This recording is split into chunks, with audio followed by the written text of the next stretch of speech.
At this time, we will move into the public comment. Do we have a sheet somewhere? Did folks who wish to provide comment sign up? Okay, we do have some folks, so we'll just go in order. Typically, we will ask for folks who are in favor of, and then move to those who are opposed, but what I'll do is just go down the list here. The first individual is Vince Semino.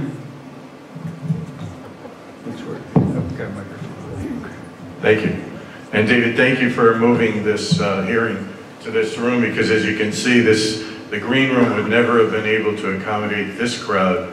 And I think for your subsequent hearing, it's going to be even larger, because there's a petition circulating through town that you're probably aware of that has approximately 2,000 signatures on it of people who are opposed to this application. It's a very important application, and it has potential devastating repercussions for the entire town because of its proximity to downtown, to the historic district, and to our beaches. And we're treating this as if this is a permitted use within that zone. There's a reason why it isn't, and that's because of the potential inherent danger of it. Yes. I know what you have to say is important, but remember, all we're talking about are potential impacts to the wetland and water courses. So again, I would just please ask that you and anyone who follows just direct your comments specifically to those things that we can consider. Okay, thanks. So what I'd like you to consider is not just this black and white drawing that you have above your heads, but the fact that just on the other side of this railway is an established residential district, and there are established residential communities surrounding this, as well as businesses and public buildings that include things like churches, child's gymnastics, and we're not just here to hear about numbers. We hear that they can predict a storm within 10 days. I don't believe it. I don't think anyone here believes it. And let me ask you this. Can you predict a fire? And there are two similar facilities, one in Willimantic, one in Essex, that recently caught fire. I'm sure that both those communities were told by experts that those facilities were completely safe. But if you were to ask them now, and if they had the ability to prevent them from being established in the first place, they would certainly vote to do so. You cannot predict with any certainty exactly what would happen at this facility.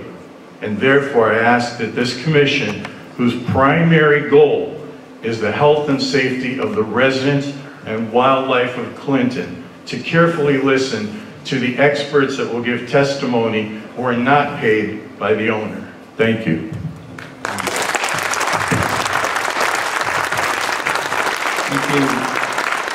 Thank you, Mr. Semino.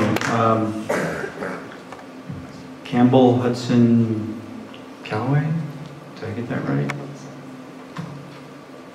Oh, attorney. I'm sorry. There you are. I'm sorry. Your handwriting is worse than mine. I can give you credit. I will certainly concede that.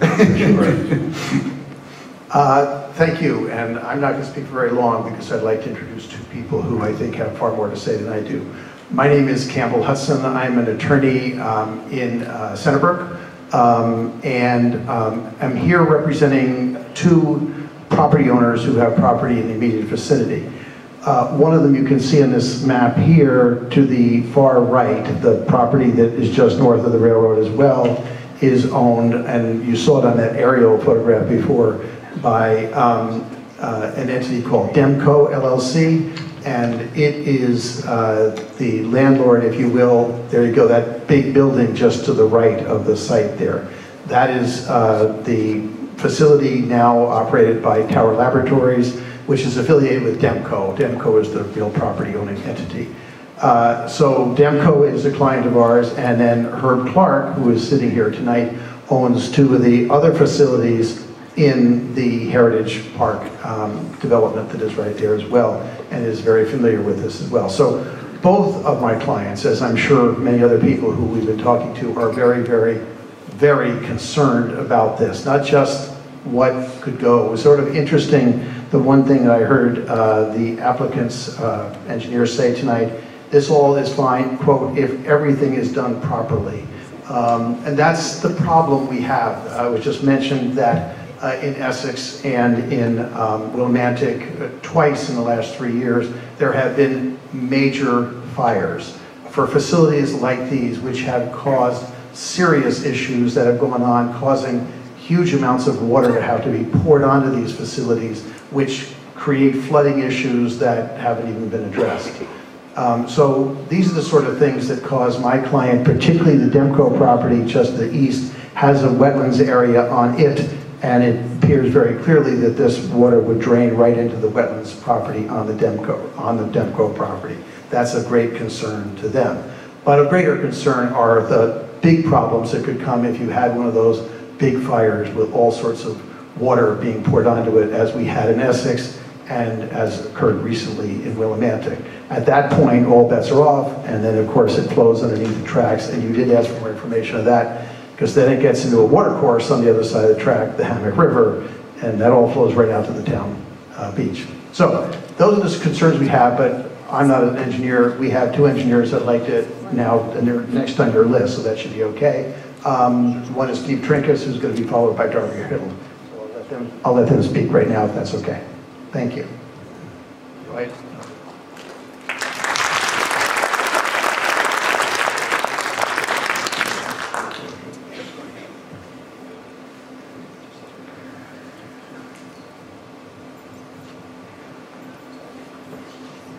Good evening, members of the Commission. My name is Steve Trinkaus. I'm a licensed professional engineer from Southbury, Connecticut. Attorney Campbell sent me a copy of my letter with my CV attached and sent me 2 documents. I was asked to review the plans. Primarily, I've got 35 years of practice in the engineering field. I also have almost 20 years with low-impact development, which is a focus on water quality and runoff issues, and addressing those in environmentally friendly fashions. The Commission hit on a couple of points which I raised in my letter. One is under section 7.4 of your regulations, you do need that biological assessment of wetlands. You do not have it, and technically this document is supposed to come in with the application. In many towns that I've worked in from one end of the state to the other, the application would be deemed incomplete without it and would basically be turned down kind of without blinking an eye. On the submitted maps, it's noted that David Lord did flag the wetlands. It's up on the top of the hill above the development. However, the wetland boundary, and if I could ask the applicant to put up sheet number 3 with the drainage on it on the big screen.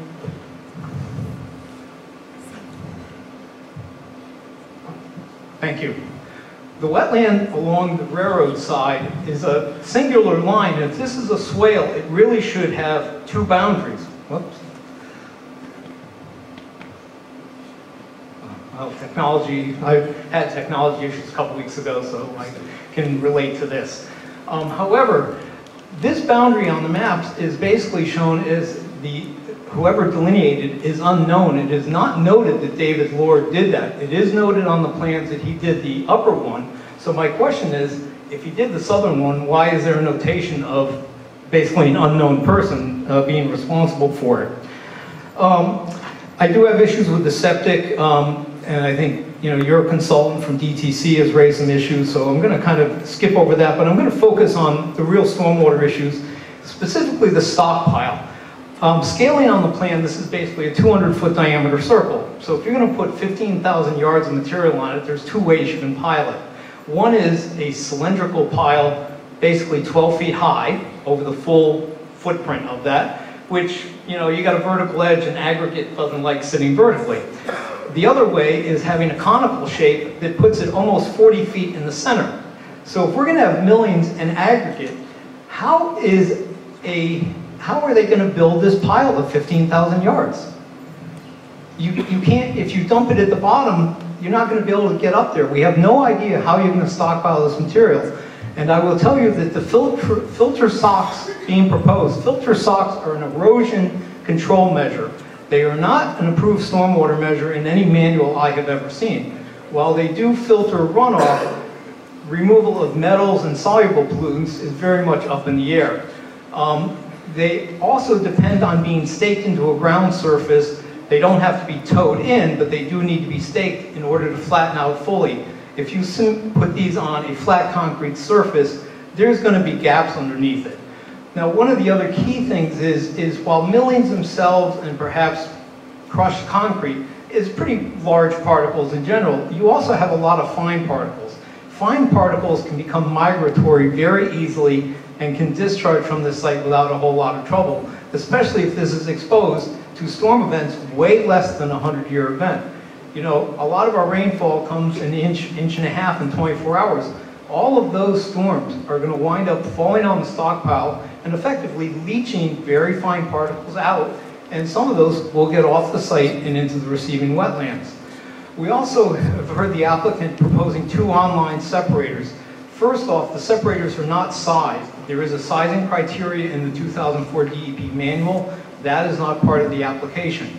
Secondly, online separators, which is being proposed here, is where the drainage pipe comes in and the drainage pipe goes out.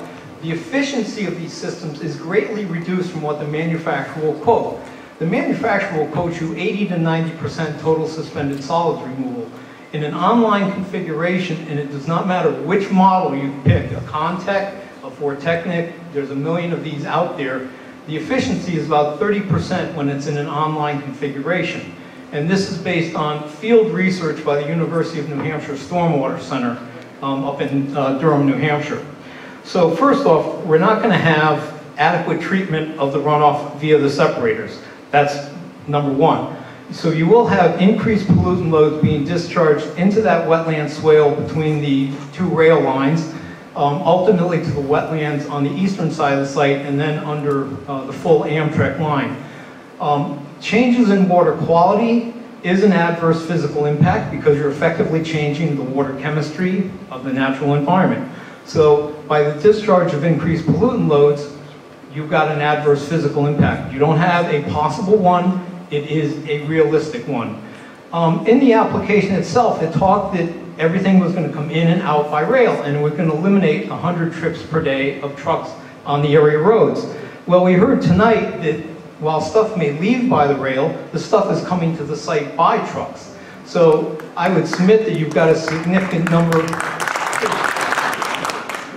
Please, I'd like to finish. Thank you very much, but let me finish. So, you know, when trucks are very high pollutant loading, you've got a source of metals and hydrocarbons. Metals come from brake systems, both on cars and trucks. So the increased truck traffic just naturally increases the pollutant loads on the site. You know, little drips of oil, grease off the trucks, in and out, again, increases the load. When it rains, that load goes somewhere, and via a conventional drainage system, will pretty much go right directly to the wetlands and wind up in the receiving waters. Many of your aquatic species in freshwater wetlands are highly susceptible to low concentrations of metals and hydrocarbons where they will die off. So it doesn't take much to kill the organisms at the base of the wetland systems. Higher level organisms, fish, frogs, are not as susceptible in the beginning because they have the ability to move out of the stream areas. Regarding the flood storage area, based on the application, it's about 163 cubic yards of material. If you look at the FEMA map, it's not going to change the elevation of that flood line from 12 to anything less than maybe 12.99. You know, so the storage amount, compensating flood storage being provided, isn't going to change anything. And one thing that's really important to keep in mind is this slab is 3 feet below the FEMA elevation for a 100-year storm. However, we can get certain storm events that are less than the 100-year event, that some degree of flooding will also occur on this site, not to that elevation 12, but maybe to elevation 10, 10 and a half, where this material is exposed. If you look at the information the applicant submitted yesterday, in Appendix E there is a flood management plan. And it clearly says in the 3rd bullet point, this similarly would allow floatables within the building to receive with the flood water and into and into, quote unquote, the adjacent wetlands and floodplains. But we heard tonight that now we're going to have metal screens, and that also is noted in here. So I guess my question is, are we going to discharge or are we not going to discharge? But even if you trap some of the larger floatables, in construction debris, you get a lot of little pieces that will go through a 1-inch mesh without a whole lot of trouble. And again, you also have soluble pollutants in this construction material. Years ago, builders used to literally bury everything, on the site they were working on. They can no longer do that. It's also not going to be uncommon to find paint cans and other things, caulking materials in this construction debris. Now, it's great if it's in the building, but here's something. Those trucks are coming on the road and they're driving on the site. These are not sealed dumpsters. These are dumpsters that have, gaps in them where if they being transported even with a tarp in the rain, you get some water in them. You can be leaching pollutants even before it gets to the site itself. So we're really not managing environmental impacts very well at the site at all. Per the stormwater manual, which came out from DEP in 2004, there's what we call the water quality volume. This is the amount of runoff associated with 1 inch of rain over the contributing area. And this is the volume that must be captured and treated to address the water quality aspects. We do not even have that computation provided. There's an analysis in the stormwater report of a swale providing detention, and at the time, looking at the plans, I could not really determine where it is. And I think tonight, I understand it's a swale between the spur line and the Amtrak line. However, if there's no contours in there, and if the swale is pitching from the, I guess, west to the east, going downhill, the analysis that's provided in the report is assuming that there's level sections and therefore you're getting storage in it. If the swale simply discharges at the eastern end of the site, you're not getting any detention at all. It's a flow-through system. In order to have storage, you have to have effectively a control structure and build a pond to do that. The swale does not appear to do that. So I think that aspect of the analysis is completely incorrect as far as that goes. I don't want to belabor what's in my report, but the bottom line is, in my professional opinion, from, again, looking at these issues, this project proposes an extremely high probability, not possible, but probable direct impact of increased pollutant loads reaching freshwater wetlands on this site. And that will adversely affect the wetlands themselves. A couple points the applicant made that I'd like to address. The filter socks are not biofiltration systems. Biofiltration systems, or better known as bioretention systems, bioretention soil media is a sand compost mix.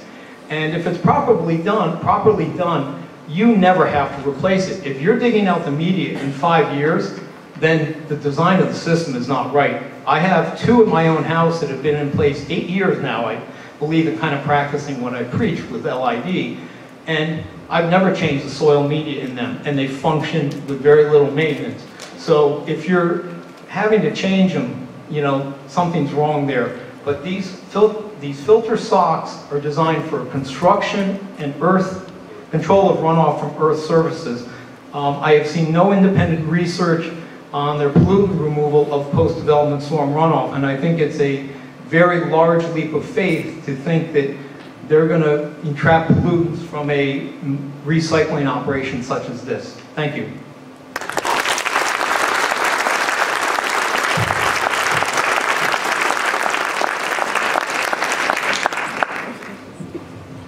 So I just want to add 2 points to that and then introduce our other expert who will be very brief. The 2 things simply are that and you mentioned this, the chairman did at the beginning, that we have filed, it's a copy with you and with Eric, of a verified petition indicating that we are intervening in this matter in the technical legal sense of that on behalf of the two clients who own adjoining property. The other thing, and I think this is important to state, is that, and this is relevant in all of the proceedings, including these, my clients fully understand the importance of having facilities like this.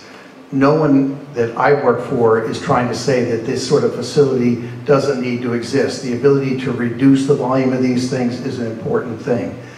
The point is however, that this is not the right location for such a facility. It just cannot be. That being said, Darby Hittle is the second engineer we'd like to present, who is also perhaps familiar to some of you because he lives right here in town. Okay. Thank you, Ken. Before you start, Mr. Hittle, I want to cover Mr. Trinkaus. Did you provide a copy of your assessment that you just gave to us? Has that been provided to the applicant? Yes, the attorney presented one to him. He does. Okay. Get what George. Okay, great. Thank you very much. And just a gentle admonition for all of you, please refrain from clapping. I know it's an instinct you want to, but if you could not, I'd appreciate it. Thank you. Okay, Mr. Darby Hittle, thank you. Thank you. My name is, for the record, my name is Darby Hittle. I'm a Connecticut licensed environmental professional, approximately 22 years experience. My responsibilities as a Connecticut LEP are primarily to make decisions that are protective of both human health and the environment. I'm also a resident of Clinton, Connecticut for 20 years, and I appreciate your service to the town. Thank you to the commission members for volunteering and for taking place in this. Just want to start by saying great questions to the applicant. Many of you are asking all the right questions, in my opinion, and I'm not going to get into a lot of the wetland comments that I had that Steve has already addressed, but I just wanted to say that although I recognize your jurisdiction does not apply to the tidal wetlands and that we need to be very specific, I can hear from some of your comments regarding the flow of stormwater under the railroad tracks into the connecting tidal wetlands, and the fact that we don't know if there are any freshwater wetlands on the other side of the railroad tracks. So we need to find that out. There hasn't been any information or wetland reports provided to date. As part of the applicant's application to the Connecticut DEP for their waste volume reduction permit, one of the attachments is a coastal consistency review form. And again, although this pertains primarily to coastal tidal environments, we were interested in what level of review and just someone at the DEP looking at this form would be. So we contacted the DEP, and in our review of this, I think everyone has a copy of this. I'd like to just point out that on page 4, the applicant has noted on page 4 that for identification of applicable, identification of potential adverse impacts from this project, on page 4 of the Coastal Consistency Review Form, potential adverse impacts.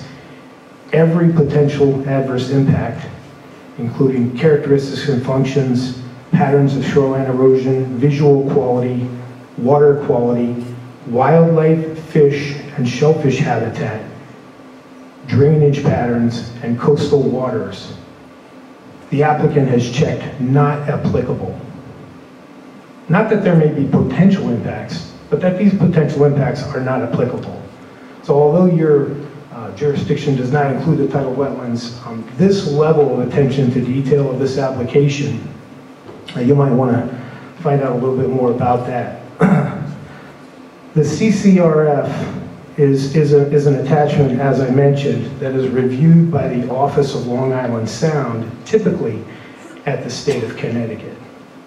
Now, we contacted the Office of Long Island Sound to see if they would be providing input on the deficiencies which we just identified, and the Office of Long Island Sound informed us that they likely would not even have an opportunity to review this form until after the applicant receives their permit.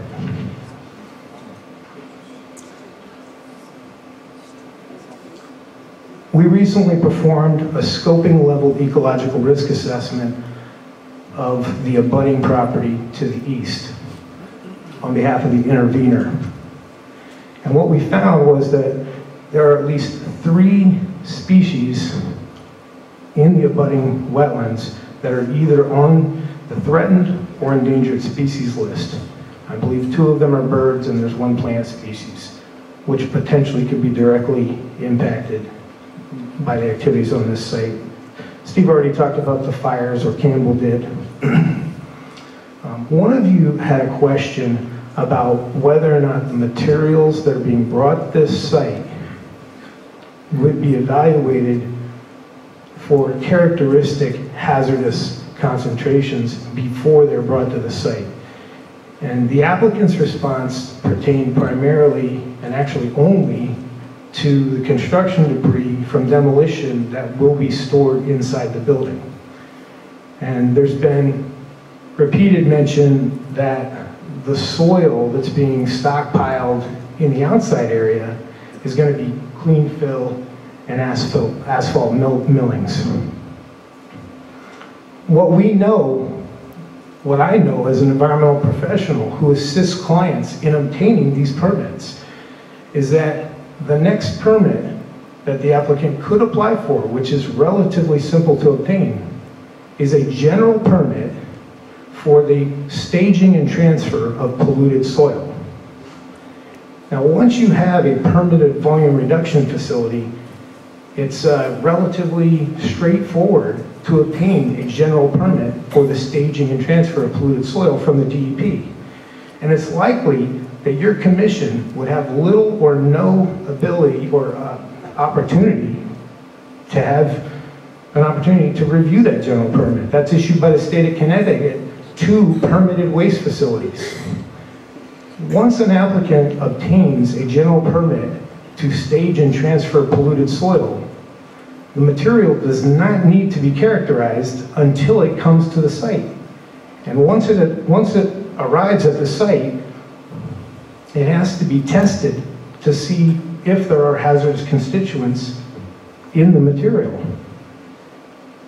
And once it's tested at these facilities, it can be then directed to a hazardous waste disposal facility in another state or in Canada. But the point is, it's already on site. It may contain PCBs, asbestos, heavy metals, and all of the things that we're really concerned about getting into the wetlands.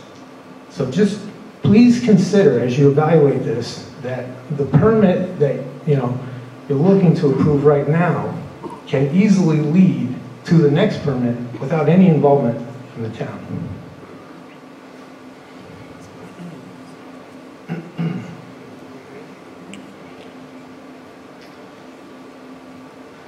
I'm gonna end it right there. I know there's a lot of people that need to speak tonight, so thank you for the time. All right, thank you. All right. Our next speaker is Pamela Fritz. Pam?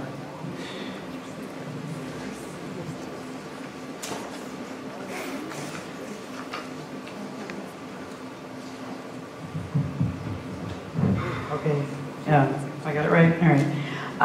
Pamela Fritz, 14 Knoll Road in Clinton. I'm speaking tonight on behalf of the Clinton Taxpayers Association.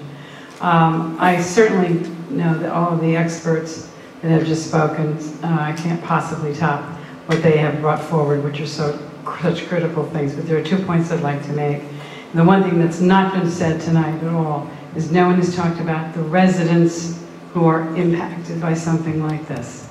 The inland wetland areas that are near the residential areas that will be impacted by this. Very serious, and we hope that you take this into consideration. It's very, very important.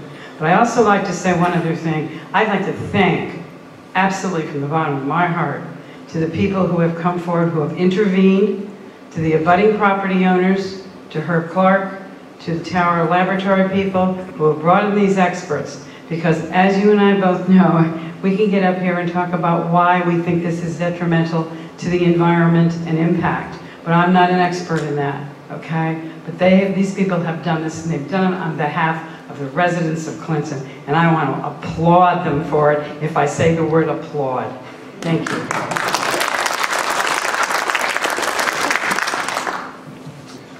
Okay, thank you, Ms. Fritz. We have Mary McDonald.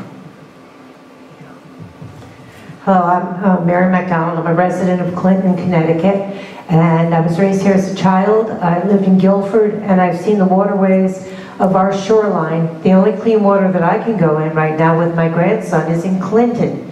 It has life in it. When you go to East Haven and West Haven and all the water treatment plants, that water is polluted and devoid of life. When you go to the other side of the state, you have nuclear waste coming into the water. The water's warmer, and this has been going on since the 70s when I belonged to the Clamshell Alliance, trying to get people aware. I'd like to say that when you have an industrial waste or management thing going on, everywhere in the world, if you look it up, there have been accidents and spills. And what I would like to say is that I don't know if we can afford that on the wetlands and the small beaches in the town of Clinton. When you get the acidification of lakes and watersheds with low buffer capacity soil has been occurring in the Northeast in the last 20 years. And then another thing is during the house cleaning operations at these plants where they clean up, accidental releases of pollutants may find their ways into the water runoff and the stormwater drainage of the system site. Then you have the atmospheric, as someone mentioned about a fire, the atmospheric impact and the contaminants in dissolved gaseous and particulate form, which Connecticut has one of the largest particulate forms of pollution, which is causing a large amount of lung cancer and breast cancer in our state.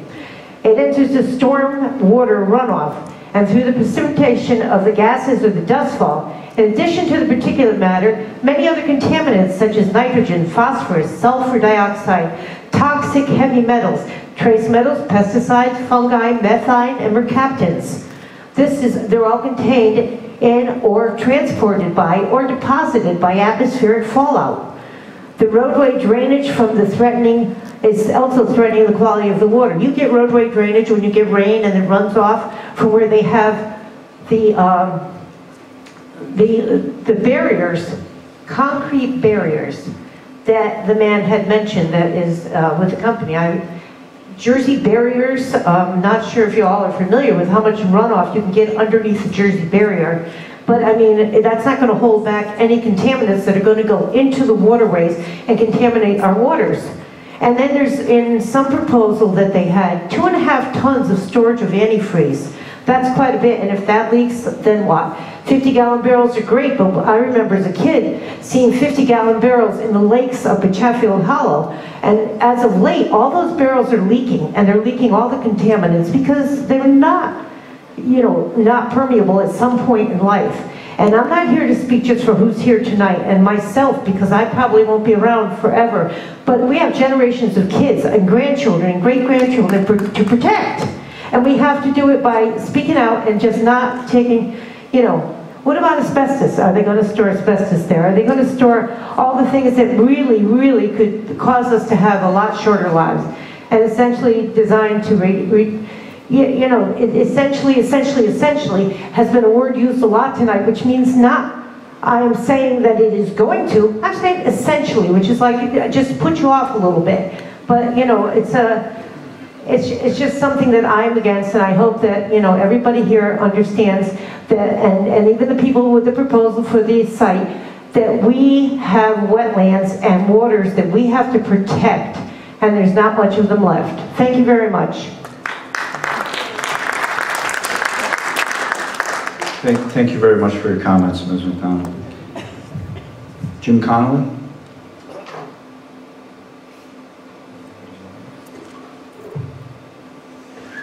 I won't mince words. I usually don't. This project is a disaster waiting to happen. It is the wrong project in the wrong place. All that is required for disaster are things that will inevitably happen. A flood, it's just a matter of time. It's very obvious from the inadequate presentation of the developer that they are not flood-proof. They are storing vast amounts, tons, they acknowledge thousands of tons of materials in a floodplain. Where on earth did they get the idea that this made any kind of sense at all? They're literally like science fiction writers, okay? But the people that most shock me are their local defenders, okay? There's a few dozen people who apparently expect to cash in on this project who've been spreading all kinds of ridiculous ideas about this. that it's a mere brick Mr. reclaiming Connolly? operation. I'm sorry, Mr. I Connolly. think I said enough. Okay, thank you very much.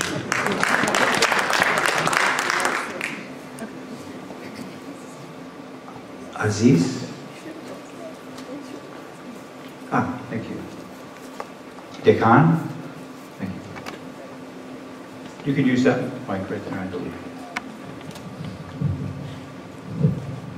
I wanted to first, my name is Aziz Dekan. I live in Clinton.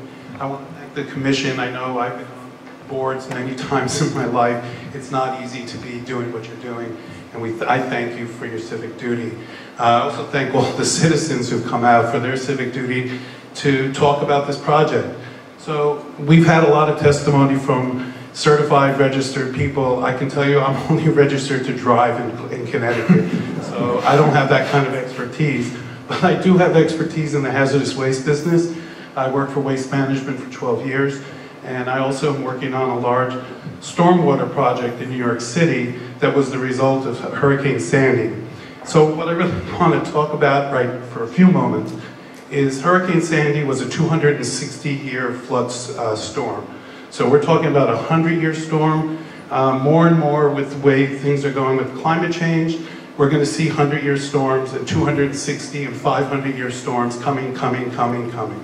And what happens and what concerns me is that we've talked about, the engineers are talking about three-foot floodplains and 3-foot barriers, and these storms usually bring in 10 to 25 feet of water. So I think there's a lot of inadequacy about how they're doing drainage, and in particular, what I don't understand is how come there's no FEMA application for this, since it's in a 100-year floodplain. And I have the application if you all want to fill it out. I have it with me and I can submit it to you.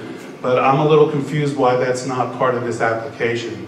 And I would think FEMA would want to know about that as well. Again, I'm not an expert. I'll leave that to the engineers and the attorneys. But from what I find, I think that's part of this application. I'm a little also concerned about all the sediment that we're talking about going into that swale near the railroad. I know I'm worried about the pollutants of it, but I'm also worried, and I've seen this on the stormwater project that we're doing in the city, in New York City, that sediment starts to pile up and starts to clog up pipes. And the piping that you're talking about, again, is only for 3-foot flooding. And what do you do when it goes to 10 feet? That's, I think you get backwaters, and one of the engineers talked about retention ponds, and I think that's a real valid point also. Where do you hold all this water once you have it on site? You're increasing by minimally increasing the impervious surfaces, but you're not doing a large amount of impervious surface changes.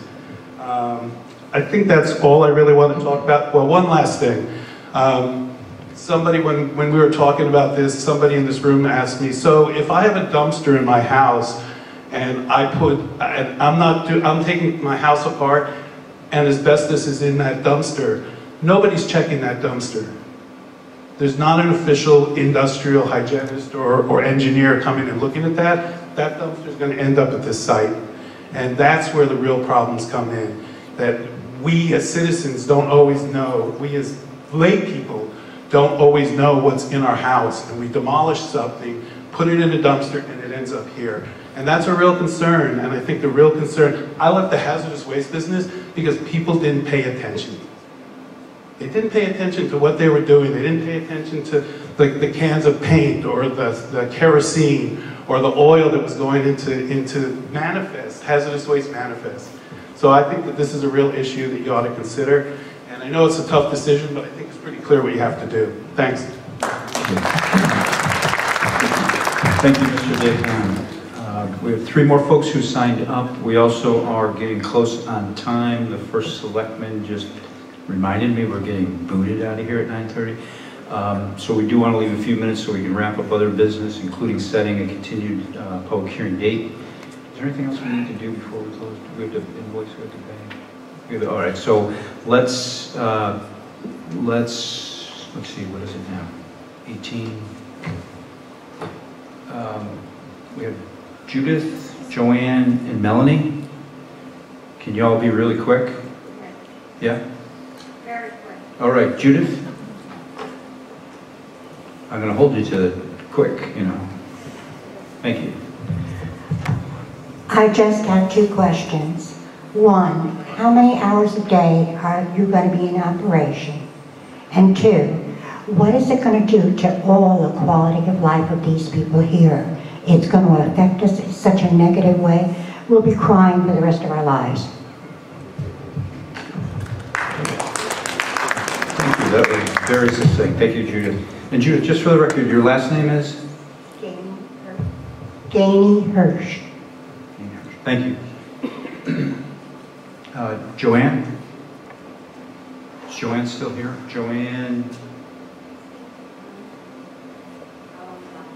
What we're going to do is we're going to ask the applicant to take all this in, and then at the next public hearing, or the continuance of it, they can respond. Okay.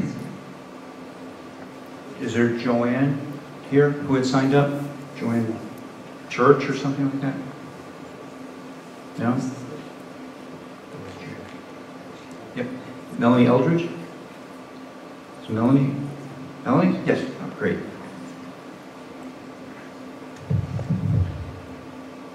I'm a little nervous.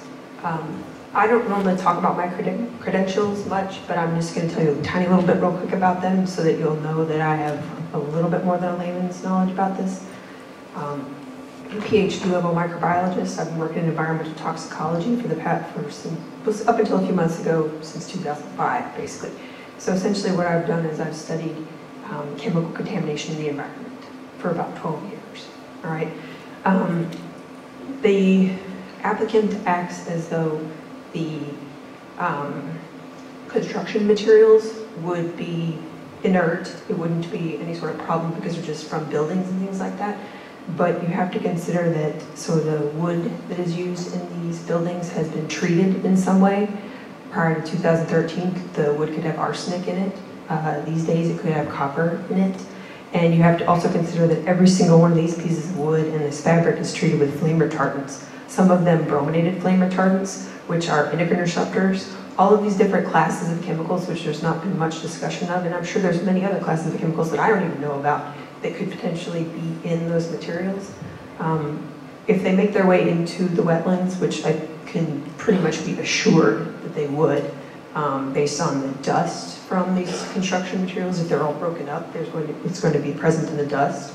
If they get in this inside building that's open on both sides, if they get in there and then the water, like it floods or something and it gets out, well, a one inch hole in their curtain is still going to let all of these particulates out into the wetlands.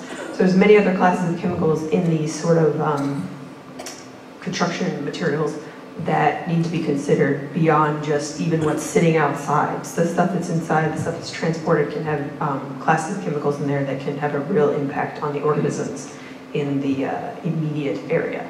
And that, affecting those will affect these birds that are endangered and substantially. So. Thank you very much. Okay, that was the last individual who had signed up. It is 22 after 9, and so what we're going to do, I will entertain a motion to continue the public hearing until when? I'll move that we close the public hearing. Not close, we're going to continue. Continue the public hearing to the next meeting, which will be in April. I asked the meeting that those who want April 3rd. or are opposed to it stand up, so at least our commission knows. Excuse me, ma'am. We're trying to conduct business. We're just trying to set a date for the continuance of the public hearing. We are here, we want to be heard. Okay, we don't want the same fiasco that we had for CBS, where we went to all the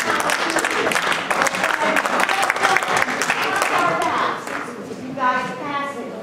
We are here because we want to be heard today. And we are the people who don't want it. Please stand so at least our commission knows how many people don't want it here. If you do want it, sit down.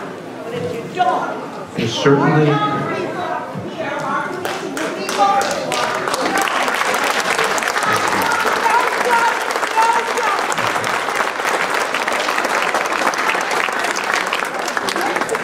Okay.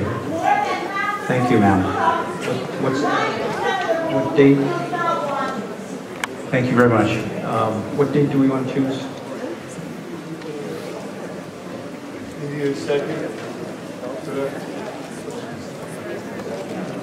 April 3rd. So we'll motion to continue the public hearing until April 3rd. Meeting April 3rd. What time? 7 o'clock. In here.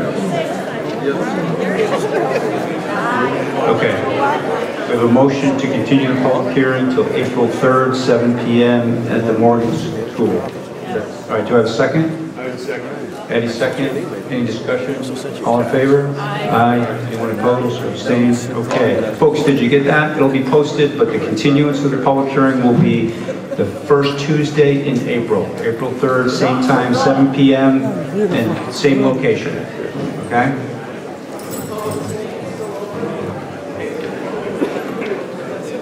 Will everybody be back here April 3rd? Let the townspeople know. Thank you. Against it. We're trying to conduct business here. Let us finish. The public will be allowed to